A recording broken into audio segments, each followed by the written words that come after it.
कैलाश पर्वत पे भगवान भोलेनाथ अपने धर्म पत्नी पार्वती के साथ बैठा हुआ। माई पार्वती तो अपने मन में सोचत है कि हम राजा महाराजा की लड़की होके एक खुले आसमान में कैलाश पर्वत पे माने कि हम सवरकू के साथ में हम बितावत है। भगवानों जी सोचत हुआ कि राजा महाराजा का लड़की इतनी सुंदर लड़की कि हमके शादी करके अपने साथ अपना के साथ फेरा लड़की हमारे साथ ही बितावता। लेकिन वो समय भगवानों भोलेनाथ जी सोचत हुआ कि खुले आसमान में कैलाश पर्वत पे हमारी जिंदगी एकदम एकदम मगन हुआ। लेकिन भगवान भोलेनाथ एक बात तुम्हें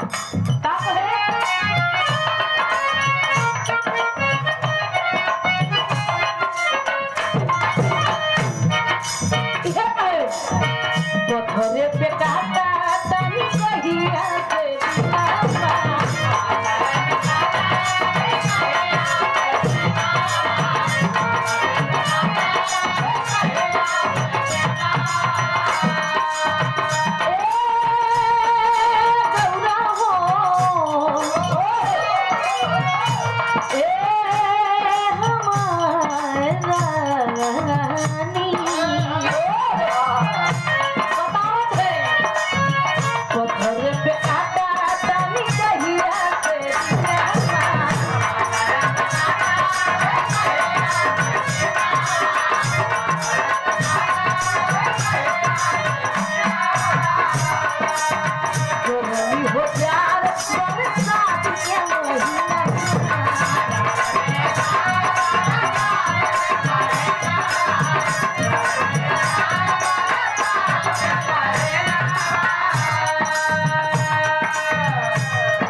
फिर के बाद अगली पार्टी के नंबर बा तो जाओ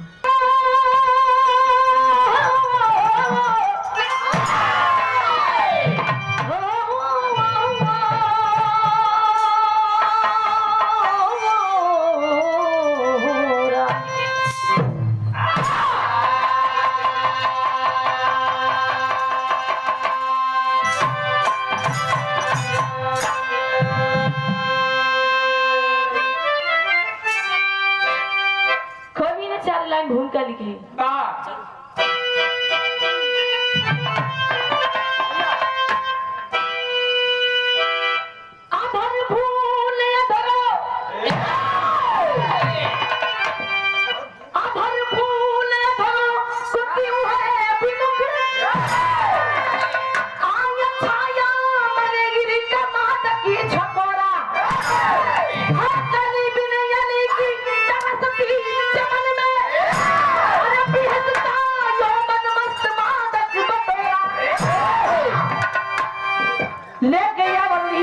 बहकाई मन में झलकता है रंगी बहारों का मेला। अरे बुलाई सारे से सती जो सना निहारू में कब तक अकेला।